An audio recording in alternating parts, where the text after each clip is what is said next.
How about you? What sport do you play? I play volleyball, and in the summer I'm trying to get into soccer. Wow.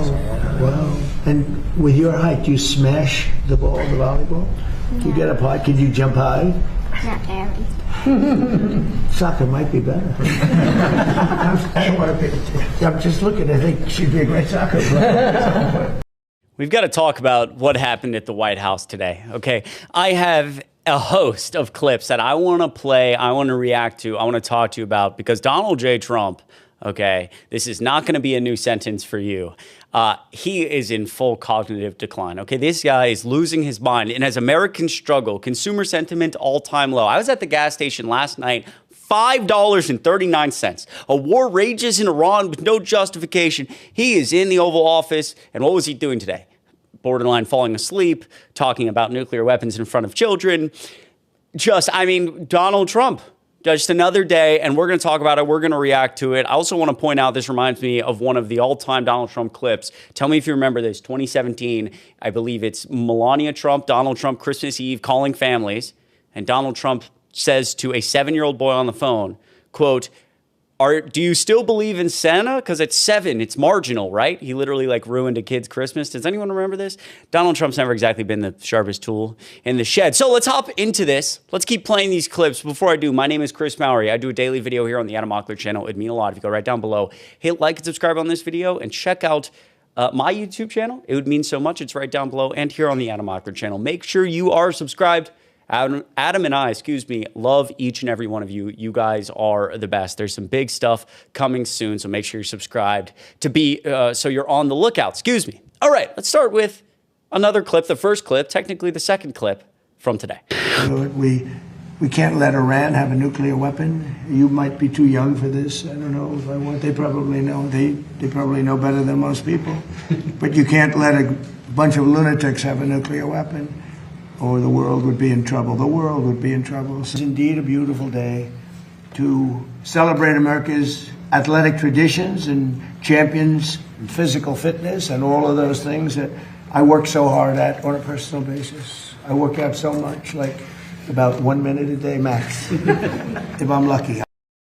Okay, that's a really great sign for the 79-year-old oldest president ever. What is going on? What is going on? Maybe we could try working out more, Mr. President.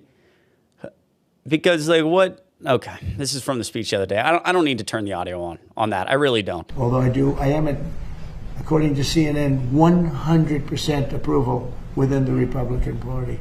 That's better than your record, Gary. I'm at 100% approval. Did you see the CNN poll? Nobody talks about it. CNN. Besides the fact that, again, Donald Trump just doesn't look great these days, and I find it interesting. The presidency has presided over the worst public health crisis in history. We're now the sickest nation in the world. We've gone from 5% of our kids being obese to 20%. 70% of adults are obese or overweight, and 77% of our children cannot qualify for military service. And that should be an eye-opener for all of us. Trying to do powerlifting. Oh, whoa. Yes, All right, let's go. Whoa. That's awesome. And you'll never compete against women in powerlifting. That's right. Did you see that they had a man powerlifter and he decided to go the opposite direction? He took a record, stood for 18 years. He beat it by 119 pounds. Okay? They put the little quarter of an ounce. For 18 years it stood.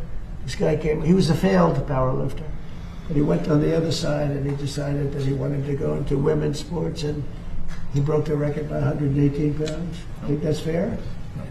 So I don't think we'll have to worry about you. Yes, sir. You're going to do good. Are you a strong person? Yes, sir. Good. You think you can take me in a fight? I think you could. Hey, that would be embarrassing. It should be an eye-opener for all of us.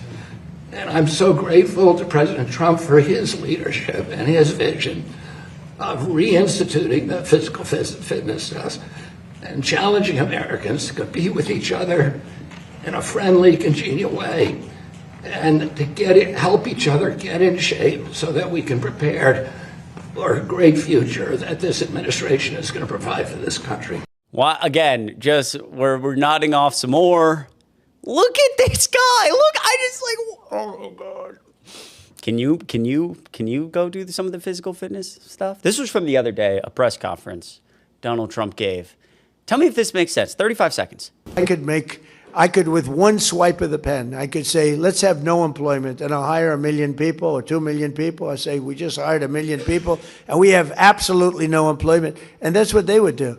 They'd have bad numbers coming up, so they'd hire a couple of 100,000 people, and the numbers would look okay. With me, it's the exact opposite. We terminate a lot of federal jobs that are unnecessary, and they don't like me for doing it, but a year later, they like me because they end up having a much better job, oftentimes in a place where they'd much rather live. I mean, Donald Trump at this press conference talking about how he took he's taken 3 cognitive exams. He's the only president who could ever ace them. He's talking about how consumer sentiment, in his words, is nearing record highs. Consumer sentiment just hit an all-time low. And now he's talking about at the swipe of a pen, federal jobs. Again, how much of this does he actually know he's lying about, and how much has he truly just completely, like, he's in complete and total cognitive decline, and people around him, especially being hired based on loyalty, are just not telling him what's actually going on. Let's take a look at the last clip here. People say, why aren't they protesting? They want to protest, but they don't have any guns. So you can have 200,000 people protesting and have 5 or 6 sick people with guns. And when they start shooting them right between the eyes, and you see a guy fall and another one fall, and you have no guns, very few people would be able to stand there and do it. I mean, I understand it. I tell them not to. Don't forget, they killed 42,000 people last month. 42,000 unarmed protesters. They have no guns. So they had a 250,000 people crowd, and they had snipers. They had like 4 or 5 snipers in buildings up high. And you're standing there, and all of a sudden the guy on your left goes down, and somebody. That's what happened with the women protest. They had 200,000 women protesting a year ago, and everyone thought that was the end of Iran. And then all of a sudden, a woman dropped dead with a bullet right there, always right there. Then another woman dropped, and then the word started to spread, and then there was panic, and then they ran, and so. Again, why is Donald Trump going on and on about this? Whatever this exactly is, whatever story he's conveying. I guess he's conveying Iran shooting protesters, but like trying to do it on like a more individual level. You literally can see the kid's mouth opening here as he's talking, partly in the camera, because as he's talking about, shooting people.